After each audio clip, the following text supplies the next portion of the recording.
यूं तो आपने महाभारत में कई बार कौरवों और पांडवों के युद्ध के बारे में सुना होगा। जी हाँ, कौरव जो कि पांडवों से बेहद अधिक नफरत करते थे और नफरत इतनी ज्यादा बढ़ गई थी कि महाभारत जैसा महायुद्ध भी करना पड़ा। लेकिन जब तक कोई वजह नहीं होती तब तक किसी से नफरत भी नहीं की जाती। तो आखिरकार ऐसी क्या वजह थी जिस वजह से दुर्योधन जो थे वो पांडवों से इतनी ज्यादा नफरत करते थे। नफरत इस हद तक बढ़ चुकी थी कि कितनी बार ही पांडवों को खत्म करने के लिए मामा शकुनी के साथ दुर्योधन ने कई योजनाएं भी बनाई थी। तो चलिए आज उसी बात पर प्रकाश डालते हैं।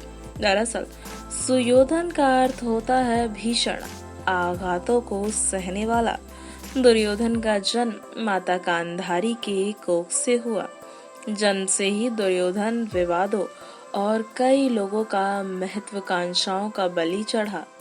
वहीं अब आपको ये भी बता दे कि माता कुंती के पहले संतान भी पैदा हो गई, जिसकी वजह से गांधारी को बड़ा दुख हुआ। गांधारी ये सोचने लगी कि अब उसका पुत्र राज्य का अधिकारी नहीं बन पाएगा। दुखी होकर गांधारी ने अपने गर्भ पर प्रभाव करके उसे नष्ट करने की कोशिश की। प्रहार होने के कारण बच्चा पैदा तो हुआ, लेकिन वो काफी कमजोर हुआ। कहा जाता है कि उसे बचाने के लिए हस्तिनापुर सहित कई आसपास के राज्यों के वैद्य लगे। बहुत मेहनत के बाद वो बच्चा बच गया। इसके बाद इस बच्चे को सुयोधन कहा गया। जी हाँ, आपको बता दें यहाँ पर कि बचपन से ही इस बच्चे पर महत्वाकांक्षाओं का दबाव डाला गया। उनकी माता चाहती थी कि उसका बेटा राजा बने। बचपन से ही इस बच्चे को पांडव पुत्रों से घृणा हो गई। जब इसे पता चला कि युधिष्ठिर जो है वो राज्य के राजा बनेंगे तो वो कुंठा से भर गया। जिस राज्य को वो राज्य की संपत्ति समझ रहा था, अब वो उससे दूर जा रही थी।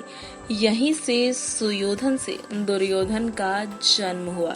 जी हाँ, पांडव पुत्रों से दुर्योधन इतनी नफरत करता था कि उन्हें खत्म करने के लिए कई योजनाएं मामा शकुनी के साथ मिलकर बनाई थी। उन्होंने भीम को खत्म करने के लिए गंगा में फेंक दिया। गंगा के अलावा दुर्योधन ने लाक्षागृह में पांडवों को जलाने का भी प्रयास किया था, जो कि सफल नहीं हुआ था। जब पांडव 12 साल का वनवास काट कर आए तो दुर्योधन ने उन्हें सुई की नोक के बराबर भी भूमि देने से इनकार कर दिया। जब वासुदेव कृष्ण शांति प्रस्ताव लेकर कुरुसभा में गए तो उसे भी दुर्योधन ने ठुकरा दिया और इसके बाद इनके रिश्ते बिगड़ते ही चले गए। सत्ता के लालच ने दुर्योधन को अंधा बना दिया था, जिस वजह से दुर्योधन और पांडवों में दुश्मनी उत्पन्न हुई और ये दुश्मनी इतनी ज्यादा बढ़ गई कि महाभारत जैसा महायुद्ध करना पड़ा। आशा है आज की जानकारी आपको बेहद पसंद आई होगी। इसी तरह की अन्य वीडियोस को देखने के लिए हमारे चैनल को सब्सक्राइब करना ना भूलें। नेक्स्ट 9 स्पिरिचुअल से आरती की रिपोर्ट।